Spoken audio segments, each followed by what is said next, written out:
Statement by the President of Ukraine. Thank you very much.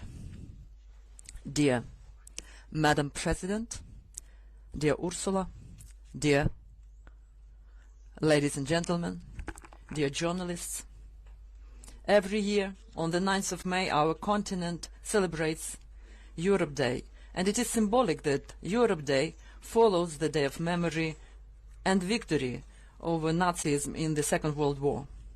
Our Europe has become possible thanks to the victory over evil of aggression and ideology of hatred. Our Europe, which is based on respect to peoples and unites different nations, not by conquer, but by shared values. Our Europe has become possible exactly then when the evil of aggression has been defeated. We will always be grateful to everybody who were fighting against Nazism and won. The victory opened the historic space for the united efforts, unification efforts in Europe, and it is important that at that time it became obvious what our efforts have to be for our peace, for our joint Europe. Of course, it is best formulated in the very first sentence that opens the Schuman Declaration that are worth citing.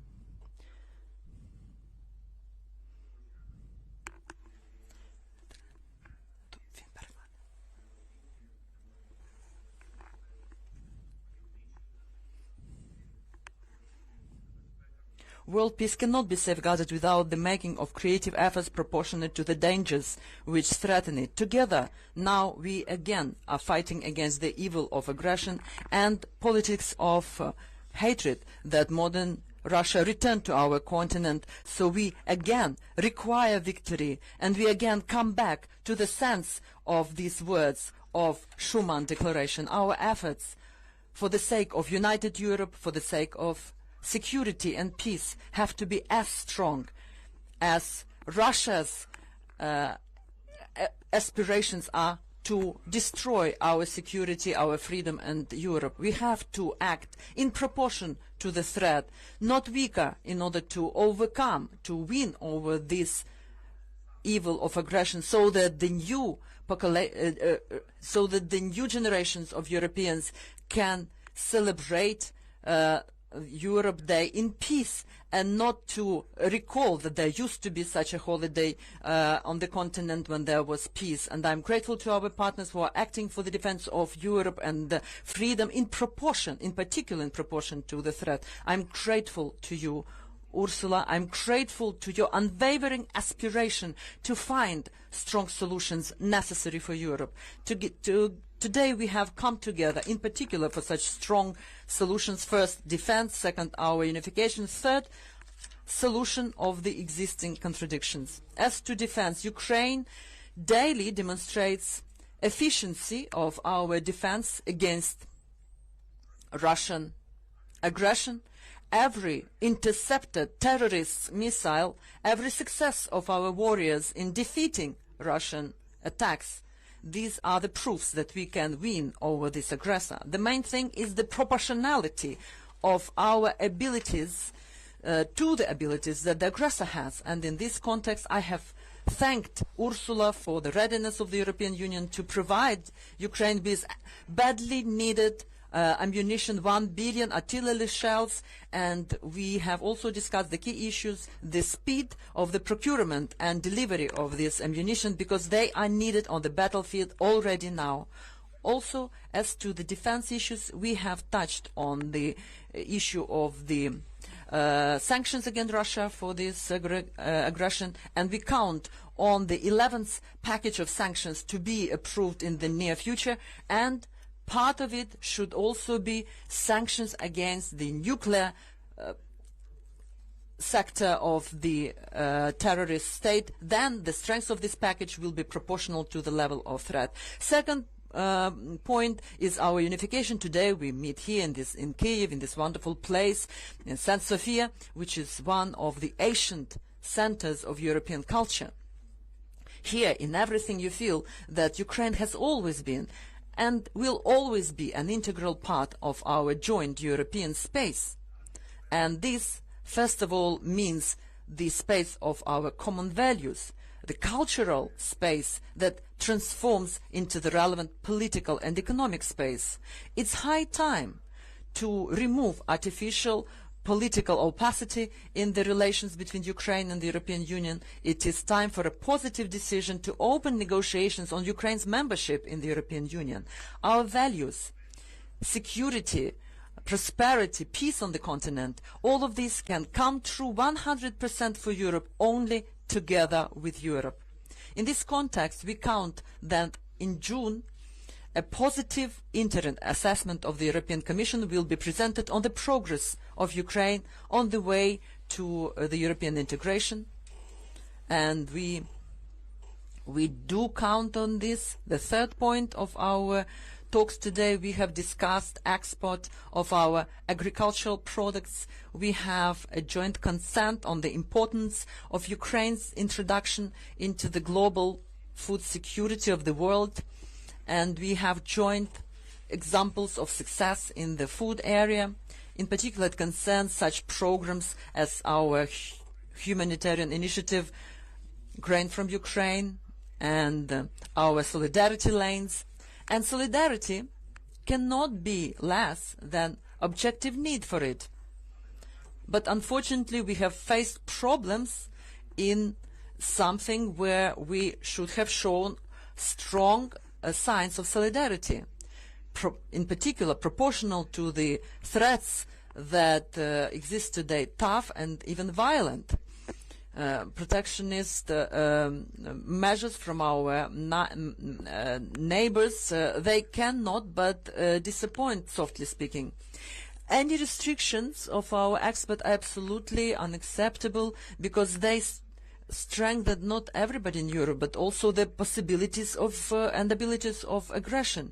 So we expect that the relevant problematic issues will be monitored and that any decisions will not be taken without consultations with Ukraine. We expect strong solutions, European in their context, and we expect that all the restrictions will be removed as soon as possible, and our talks show that there is such a will for such decisions, and we will be able to find optimal decisions that will defend the interests of Europe in general and the interests of Ukrainians that are suffering from everything, and in addition also from the export restrictions. Thank you very much, Madam President, dear Ursula. Thank you very much for your understanding. Thank you for our talks that we have already started today, and I congratulate everybody with this day, with Europe Day, and I wish the quickest possible restoration of peace and freedom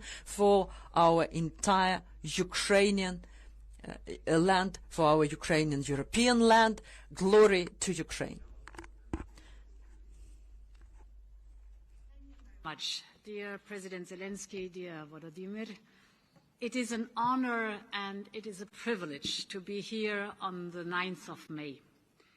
The 9th of May is a day to celebrate peace and unity in Europe, to remember the lessons of our history, and to commit to leave a better future for the next generations.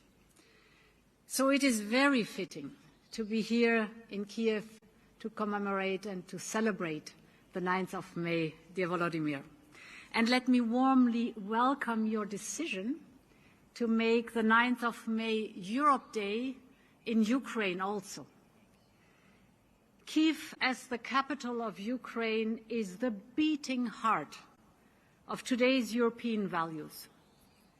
Ukraine is on the front line of the defense of everything we Europeans cherish: our liberty, our democracy, our freedom of thought and speech. Courageously, Ukraine is fighting for the ideals of Europe that we celebrate today. In Russia, Putin and his regime have destroyed these values. And now they are attempting to destroy them here in Ukraine. because they are afraid of the success you represent and the example you show. And they are afraid of your path to the European Union. But the aggressor has already dramatically failed. Ukraine has resisted the attack and is fighting back successfully. And why that? First and foremost, because as a free society, Ukraine can count on the unquenchable bravery of its million women and men. They fight for our European values. While the invaders have been dragged out of prisons and picked off the streets to be sent to the front line. In this fight, the European Union and its member states stand shoulder by shoulder with Ukraine. The 9th of May also symbolizes something else, and that is solidarity. A solidarity born out of the lessons of the great conflicts of the 20th century. That is the spirit of our democracies. And dear President Zelensky, I am here today to assure you that you can count on that very same solidarity for as long as it takes. We had a very good discussion. We are working on different strands, and let me report from some of them. The first priority is to help to secure the ammunition Ukraine needs. You know that we are working along 3 tracks. The fastest track is the immediate release of ammunition from member state stocks. We have allocated 1 billion euros to this, and it is working. Significant stocks of ammunition have been delivered or are on their way to Ukraine, but more needs to be done urgently. Therefore, the second track we agreed last week provides 1 billion euros from the European Peace Facility for the procurement of 155 and 152 millimeter ammunition by member states. And to accelerate this work, the third track will help the member states to ramp up the production, scale up the production, and speed up the delivery of ammunition to meet Ukraine's and the member states' needs. The second topic is financial support. We continue our vital financial support to Ukraine. You know that we have an 18 billion package for the whole year of 2023, of which we have already disbursed by now 6 billion euros.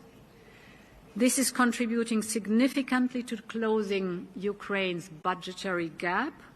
But of course, we are already working on financial support beyond 2023. The third topic has been mentioned, the sanctions. We continue to do everything in our power to erode Putin's war machine and his revenues. Our sanctions are working. And we reduced, for example, our imports from Russia by nearly 2/3, thus depriving Russia of crucial revenue streams. So we have already imposed a heavy price on the Kremlin through the 10 successive sanctions packages. Now, last Friday, the Commission adopted its proposal for the 11th sanctions package. The focus of this package is now on cracking down on circumvention. We're doing this in very close coordination with our international partners, particularly with the G7. And let me deep dive very briefly on 3 elements in this package. First, we are sharpening our existing tools. So we are adding more products to our transit ban, for example, advanced tech products or aircraft parts that are going to third countries via Russia will no longer end up in the Kremlin's hands. However, we will need to take additional action. We recently see a growth of highly unusual trade flows between the European Union and certain third countries. These goods then end up in Russia. And this is why, secondly, we are proposing a new tool to combat sanction circumvention. If we see that goods are going from the European Union to third countries and then end up in Russia, we could propose to the member states to sanction those goods' export. This tool will be a last resort, and it will be used cautiously, following a very diligent risk analysis and after approval by EU member states. But there should be no doubt that we work against sanctions circumvention. And the third element in this package is we propose to ban shadow entities from Russia and third countries who are intentionally circumventing our sanctions.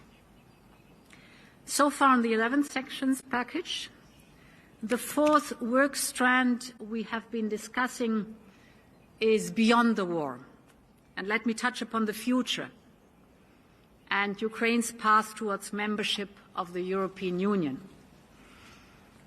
The Commission clearly set out 7 steps that Ukraine needs to take before the Commission can recommend to member states to launch the accession negotiations. Ukraine is tirelessly and intensively working on these 7 steps, despite the difficulties of carrying out reforms amidst a full-blown war. So I want to pay my deep respect for this outstanding work. You know you can count on our support and our expertise throughout the whole process. Work needs to continue. So the Commission will report to the Council, indeed first orally in June, but most importantly then in writing in October. Dear President Zelensky, you mentioned the grain topic. This is a challenging situation and we need solutions. The immediate priority now is that the grain transit goes seamlessly and at the lowest possible cost outside from Ukraine towards the European Union. This requires a very close cooperation of the different stakeholders. Therefore, we will jointly set up a coordination platform so that we will get these solidarity lanes fully functioning. Again, this is important. Dear Volodymyr, Ukraine has been fighting for the ideals of Europe that we celebrate today, to create lasting unity and peace, to represent the values of freedom, diversity, and humanity that Europe is built on. And we should never forget that peace in Europe seemed impossible, improbable, and far too distant for much of the last century. But it was achieved, despite the pain and despite the divisions of war.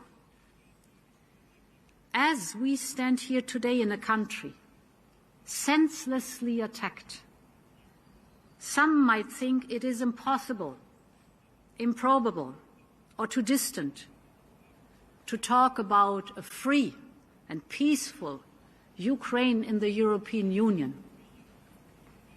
But Europe is about making the impossible possible. And so is Ukraine. Slava Ukraini.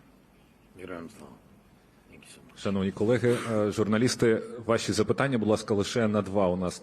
We unfortunately will have time only for 2 questions.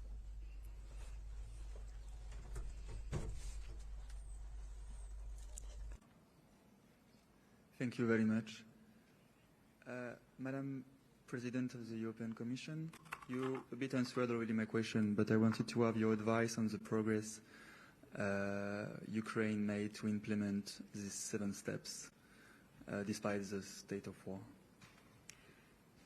Indeed, it is impressive to see that despite a full-blown war, Ukraine is working hard, tirelessly and intensively on the 7 steps. A lot of progress has been made, but work has to continue. So we have been discussing the details, and it is very important that we have progress, but I'm very confident because we had very good discussions on the different topics that are being addressed by these 7 steps. So our aim now is to have the oral report in June, but most importantly is then the written report that has an overview over the whole year's progress, and this will be the decision-making element presented to the member states then in October. Дякую. Друге і останнє запитання буде від Суспільного. Thank you very much. Second and last question from Suspilne. Hello. Mr. President, question to you. First, we see that over the previous weeks, Russia has increased the number of attacks by cruise missiles and attack drones. What is it related to, in your opinion? And the question to Madam Ursula. I understand that in the 11th package of sanctions, you will have no sanctions against Rosatom. When these sanctions will appear and in which package of sanctions we can expect them? Thank you very much for this question.